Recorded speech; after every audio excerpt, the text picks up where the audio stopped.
everyone. I'm Rebecca Weber, and this is your Amac podcast, Better for America. And we have got a great guest with us today. So make sure you hit that subscribe button so that you never miss an episode. Now, today we're honored to have with us one of America's leading conservative writers and filmmakers, someone who doesn't flinch under fire and has done more and created more firepower to defend American exceptionalism than almost anyone else I know. Born in India, a Phi Beta Kappa graduate of Dartmouth College, he has written over a dozen books and several New York Times bestsellers. In 2012, his documentary film 2016 Obama's America shattered documentary records, and while releasing several other highly popular films, he now has another one. That one's premiering soon, 2,000 Mules, and we're going to talk with him about that shortly. A great defender of American conservatism and a friend of AMAC, please welcome Dinesh D'Souza. Dinesh, I'm so grateful to have you here with us today. Thank you very much. I appreciate it and looking forward to talking about this new movie. That's fabulous. And that's where I really want to begin. I know we could talk about a dozen issues, but I really want to focus on an issue that you presented really in the forthcoming film, 2,000 Mules. Now, in the past, you have raised many questions that no one else really has seemed to have the courage to ask. And this could easily be, I think, one of the most compelling and disturbing films that you have made to date. Throughout the trailer, it's clear that you've uncovered things that seem to have been suspected but very hard to prove. Your investigation into the 2020 election brought forth the concept of election intelligence. So can you tell us, if you would, what the film really sets out to prove and what election intelligence is and how at risk is our electoral system right here in America? So election intelligence is a system of trying to track, monitor, and verify whether elections are free and fair.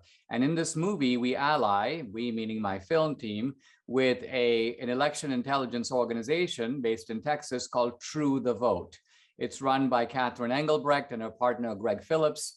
And what I find exhilarating about what they've done is they found a new way to look at this issue of election fraud.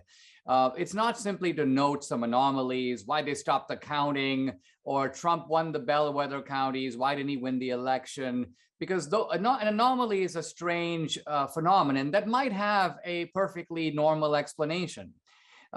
Nor does True the Vote focus on just what I would call episodic fraud, because in any election, you'll find some episodic fraud. This voter shouldn't have voted. He moved out of state, but he voted anyway. But episodic fraud is not enough to make the difference. And that's the key.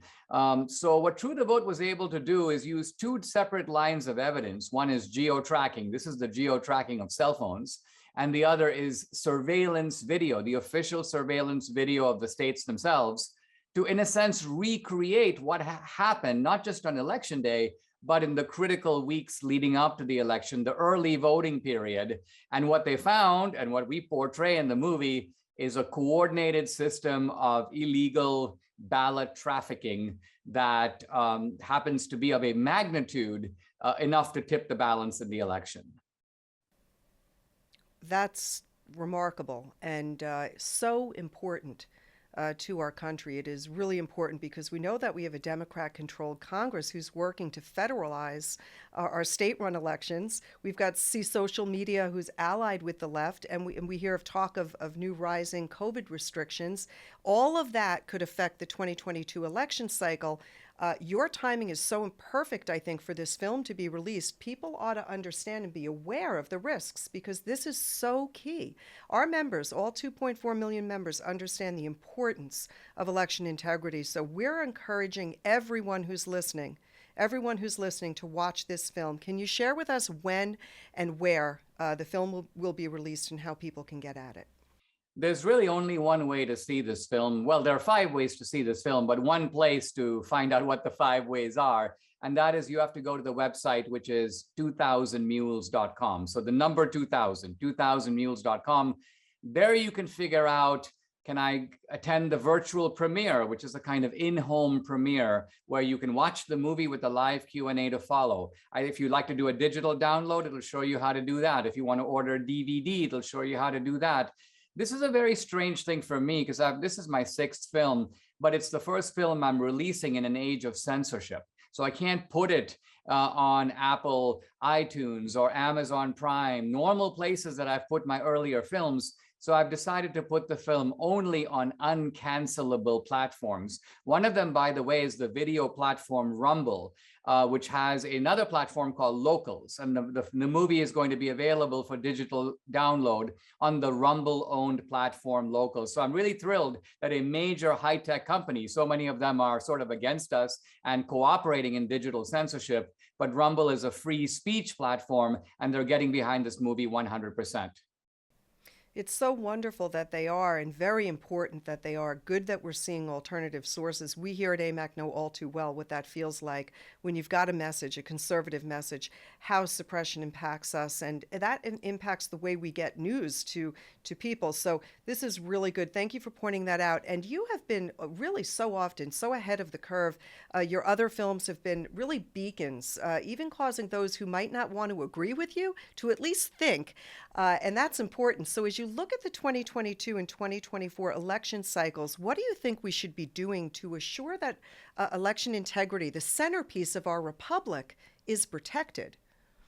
The first thing I think we should do is simply get a deep understanding of what happened and let the implications of that sink in. I say this because it's a little tempting for us, and it was for me. When I first kind of jumped into this project, I thought to myself, okay, we got to stop this from happening again.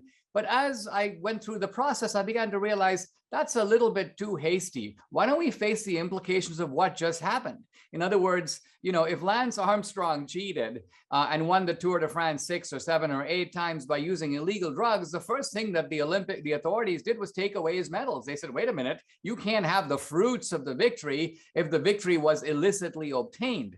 Now, I must say that quite honestly, if you think about that, we're sort of in constitutionally uncharted territory, because the Constitution says the electors meet, they cast their votes, there's a meeting of the joint houses of Congress, and then the president is inaugurated, but the Constitution does not even contemplate the possibility, what if it emerges later, a year later, a year and a half, that the guy who's in the White House got there through coordinated illegal fraud by his own side and his own party? What happens then? Well, the Constitution doesn't say.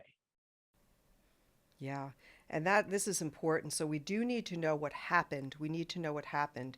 And there is it is wise and smart, and the responsible thing to do is for us to look to see what has happened and to ensure that our elections are free and fair. Thank you again, because you're not only a patriot, but you're a very creative thinker and obviously a historian. So I want to ask you, since your movies always raise these very deep questions, really cause people to think about what their civic duty is in a historical context, have we ever seen the kinds of threats that we are seeing today to democracy, in your view? Do you think that this is due to laziness, ignorance, maybe dependency, or China's communist influence playing a role in promoting such national and social, societal vulnerability to believing that free speech is not all that important, among so many other things that we're seeing happen here in America?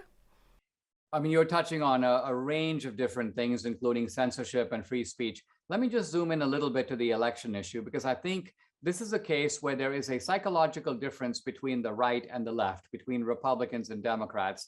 Republicans tend to focus on the campaign. Democrats tend to focus on the election.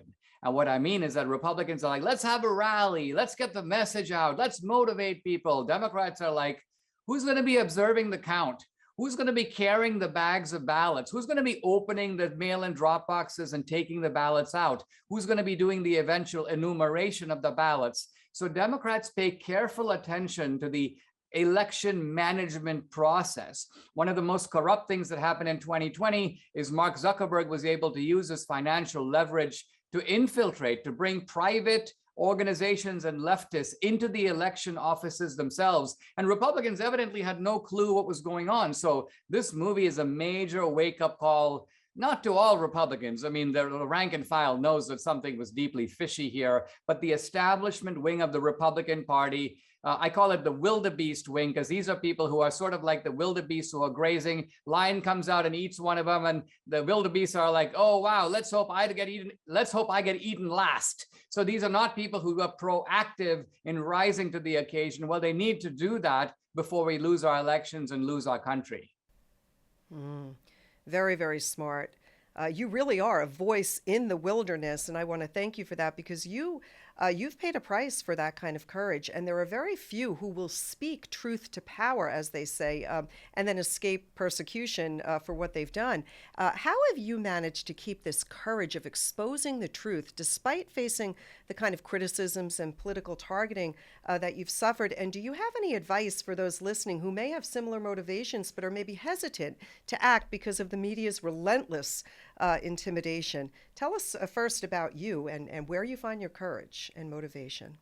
Well, I think that what I try to do in the books and the movies, and I'll be doing a book this fall called 2000 Mules, the books are a little bit more of an exposition. They lay out the data, they've got chapter and verse, they've got all the footnotes. A movie is a little different. It's an actual experience. And it's typically a narrative or a story. Now, the really powerful thing about this story is that some of it relies on so-called geo-tracking evidence, which is the evidence of the movement of your cell phone. Inside of our cell phones are these apps, and these apps pinpoint our location at a given moment in time. So if somebody were to be geo-tracking me, they would notice I woke up at home. I then, let's just say, went to a coffee shop. Then I went to the studio to record my podcast. And I met a friend for lunch. All of this would be shown in the geo-tracking trail, if you will. So that's a very powerful line of evidence. It shows these mules, these paid operatives, going to multiple mail-in drop boxes and dumping in ballots. But what makes this so movie-worthy, if I can say that, is the presence of video evidence. This is official surveillance video from the States. So you can actually see the criminals in the act. This is a remarkable case. It's a flashback to the days leading up to the 2020 election, early voting.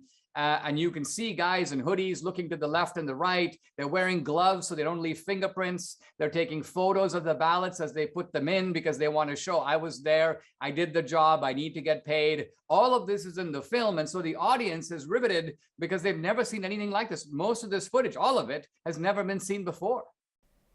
Yeah, it's important because many, many people, refuse to hear any other side other than their own, what they've already determined to be the truth. And this really will cause pause. People ought to pause and consider how we run our elections and what we need to do to keep them real secure. This is so important, so important. I do want to expand to one last question. You were born in India. You were blessed to come to America, and you're the top of your class at Dartmouth. And you seem to really embody the American dream. You don't take it for granted even now. How important is it that we educate coming generations about the American dream? How important is it that we protect our freedoms and opportunities from the socialist left? Because our 2.4 million members, they like to be inspired. They're some of the greatest patriots right here in America, and they're doing such good. What do those people listening need to understand about how precious our freedoms are? Well, the American dream to me is not just a dream of success or economic opportunity. It includes that, but it's really a bigger idea. And the idea is that we are the architects of our own destiny. We're in the driver's seat of our own life. We construct our own future. And this is a very powerful and appealing idea. But my wife was born in Venezuela. I was born in India. Both of us have this sense that here is something very precious, a kind of way of life that we enjoy, that we know is not available elsewhere in the world. Venezuela, of course, destroyed by a socialist takeover that has ruined the election process, established a regime of censorship, and so on.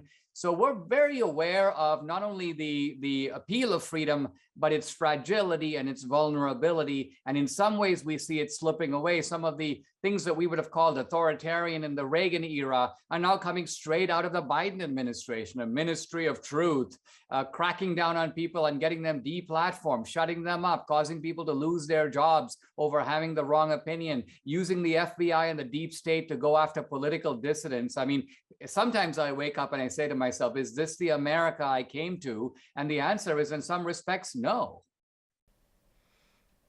Yeah, you really are such a leader, and I'd heard you say in the past, we ought to make America within America. Can you elaborate a little bit about what you meant when you said that?